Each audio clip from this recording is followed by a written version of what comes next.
Can't start a video without a little bit of the old booger sugar. Kidding, it's Vicks. It's just menthol.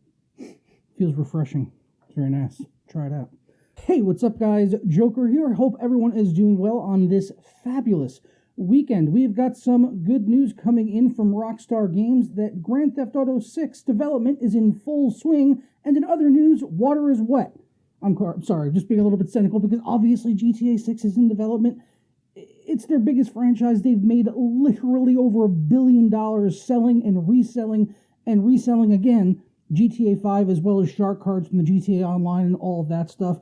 We've also got details for the GTA 5 and GTA Online upgrades coming to the next-gen consoles in just a couple of months, finally. Also, World War III has an open playtest going on this weekend that anyone can get into very easily, which I'll show you how to get into. And Dying Light 2 already got its first hotfix, addressing some co-op issues in the game. So let's get fired right into the news. But first, today's video is brought to you by SuperCDK.com, where you can save money on games for all of your favorite platforms, as well as software like Windows 10 Pro for just $19.50, and then you can unlock the prestigious dark mode on Windows 10 and take advantage of that. I couldn't live without it.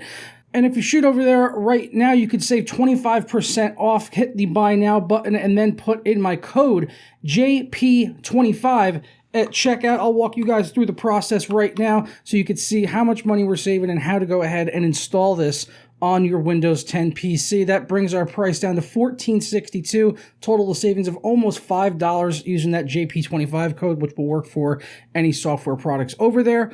Once you're done with that, go ahead and click on Submit Order and select your payment mode of choice, which for me personally is PayPal, and then I'll go ahead and complete the checkout by clicking on Pay Now. After completing the checkout, it'll bring you to your purchased order page, and it will update in a matter of seconds, or just go ahead and hit F5. Go ahead and do that one time. It came through literally immediately. I got the payment email that it had gone through and the delivery of the product exactly at the same time. Once you're done with that, go ahead and click on View Keys and Codes, and we'll get our code right here that we can go ahead and copy and paste in on Windows 10 by hitting the Start button and type in the word Activate. When you see that activation settings or see if Windows is activated, go ahead and click on that, and it'll bring up this right here, and click on Change Your Product Key or Unlock Windows 10. As I already have Windows 10, I obviously don't need to put in a new key, but just paste it in and then go ahead and click Next, and you are all done and set. For more information on SuperCDK.com as well as the coupon code, be sure to check out the links down in the description below. First up, we'll start off with a couple of Rockstar stories who have been very busy in the last 24 hours or so, going to Twitter and saying this. Many of you have been asking about a new entry in the Grand Theft Auto series. With every new project, our goal is always to significantly move beyond what we've previously delivered. We're pleased to confirm that active development for the next entry in the series is underway. They also continue on in a reply to themselves, saying that we look forward to sharing more as soon as we are ready. So please stay tuned to the Rockstar Newswire for official details. On behalf of our entire team, we thank you for your support and cannot wait to step into the future with you. So there you go. GTA 6 is in full development, and it's probably quite a bit along the ways. I mean, when the last one come out, like 2013 or something? It's like, what, 9 years this year it'll be? So yeah, it's been around for a while. It was on 360 and PS3. Then they released it for the PS4 as well as the Xbox One. And then we got it on the PC. So you could have potentially bought this game 3 times already. And now they're also going to be doing some upgrades and stuff like that. But GTA 6, yeah, I'm sure it's in full development. Actually, I wouldn't be surprised if we maybe got a trailer in a few months, and it could be out as early as by the end of this year, or maybe even just next year. But I honestly think if they're announcing it at this point, usually Rockstar keeps things very close to the vest until they're pretty much ready. So I think, like I said, I think by June at the very latest, we'll probably get a trailer, and I'm going to predict that it's also going to come out by the end of the year. But I could be wrong on that. Let me know your thoughts down in the comments below, and also, where do you think the game is going to be set? I've heard people say that they think it's going to go back to Vice City. Personally, I'd like to see either just a completely new location. There was like a fake news story a while back saying that it was going to be in a Houston type area, so basically Texas. I think that would be pretty cool. A Chicago type of city would be interesting. But even better than that, I would like to see it kind of go overseas. I would love to see it go back to England, where it has not been since Grand Theft Auto 2, or even possibly into an Asian environment, maybe Australia. Lots of possibilities, especially with Australia, being that there are a lot of city centers, but also a lot of rural stuff. You can be going out and you can do like hunting, just like Red Dead and things like that. So a lot of interesting environments that could be explored all over the globe in some type of fake version in Rockstar's GTA world. But where would you like to see it set? Personally, I really want to see it set in England. I haven't played a real good England, crime game. I guess Watch Dogs Legion was pretty okay. But really, since the Getaway games were those were like the best games I ever played, like set in London, and it's a shame we never got one going off after the PS2. Really, we never got one for PS3 or any of the other future consoles, which I thought was a shame. I really enjoyed the Getaway series back on the PS2.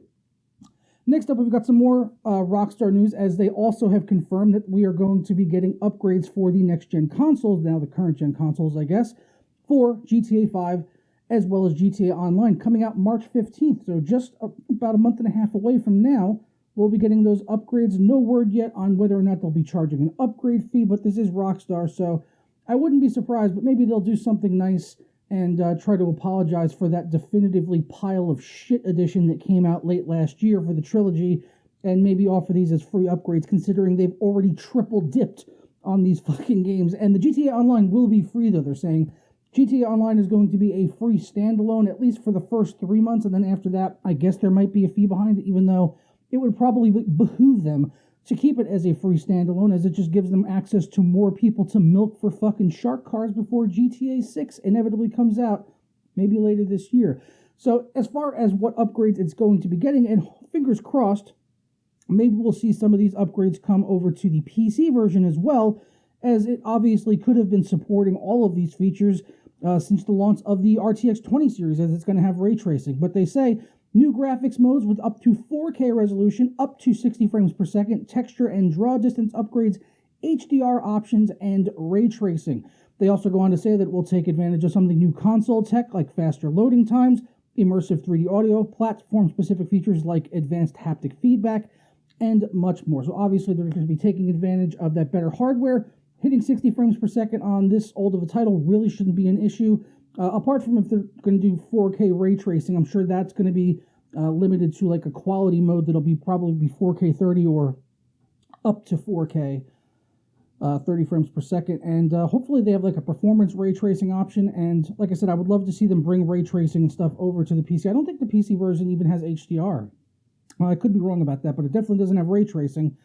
And hopefully they do bring it over to the PC. And also, considering the PC, hopefully GTA 6 gets a simultaneous launch on the PC. Maybe we can get that this time, Rockstar. They got a lot quicker when it came to Red Dead Redemption 2. We only had to wait about a year for that. GTA 5 was obviously much longer, but I think they've come around a little bit more to the PC platform in recent years, and hopefully this could be one of the first titles we get from them that gets a simultaneous release on PC as well as the next-gen hardware. Next up, I wanted to make you guys aware of this, that the multiplayer first-person shooter World War III, which is drawn a lot of comparisons to Battlefield and what Battlefield 2042 really should have been. I haven't got a chance to try it out yet. I'm actually downloading it right now. It's about a 60 gigabyte download, and they are running an open beta this weekend, and it will be ending on Monday morning at 7 a.m. Eastern Time. If you want to get it, it is extremely easy. All you have to do is load up Steam and navigate over to the World War III store page, which is an early access game. You could pay $15 for it if you want to, but you don't have to if you want to try it first. Right in this area right here, you can see it just says play now for me because I already have it. But basically what this will say is request access to the playtest. You just have to click that and then it instantly grants you access. It does about an 82 megabyte download, which essentially just downloads their own launcher. This thing right here where you can see I've currently got it downloaded and almost 60 gigabytes downloaded so far.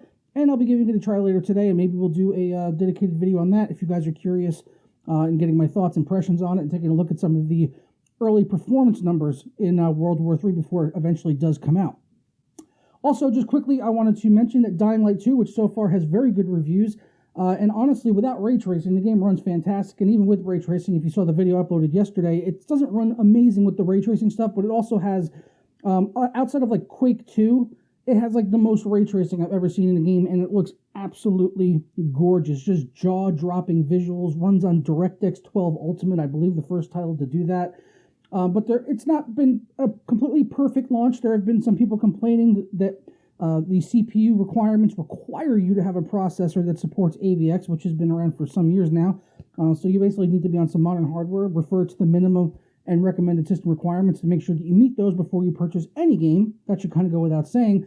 But also it was having some issues initially with the co-op, people being able to join each other, and also getting a lot of disconnects in the co-op experience of the game, which is obviously a huge component of Dying Light titles. And I'm definitely looking forward to playing this in co-op with my buddy, maybe starting later today. You got to get about 2 hours into the game before you can co-op together. But yeah, they have a hotfix, which is now live. This was as of 17 hours ago that was released on Steam. They say, "Dear gamers, a hotfix is now available on Steam.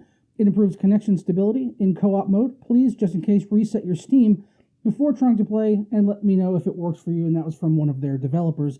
So there you go. The hotfix is out. Kudos to them for getting it out so quick. And yeah, hopefully it's fixing a lot of the issues people. Like I said, I haven't gotten up to the point where I can play co-op yet. But hopefully the hotfix has addressed any issues that people were having with the game, and I'm sure we'll be seeing more patches coming in the near future from Techland for Dying Light 2. But that's all I've got for you in this weekend news update in PC gaming, and some console news as well, I guess, with the GTA 5 upgrades, and hopefully those do come to PC. Fingers crossed. I would love to see ray tracing in GTA 5 on the PC. But that about does it for today. I'm going to go ahead and get out of here and enjoy the rest of my weekend, and I hope you guys do the same as well. Leave me your thoughts, comments, opinions down below as always. Hit like, subscribe, notification bell, all that good stuff, and I'll catch you guys next time for another video.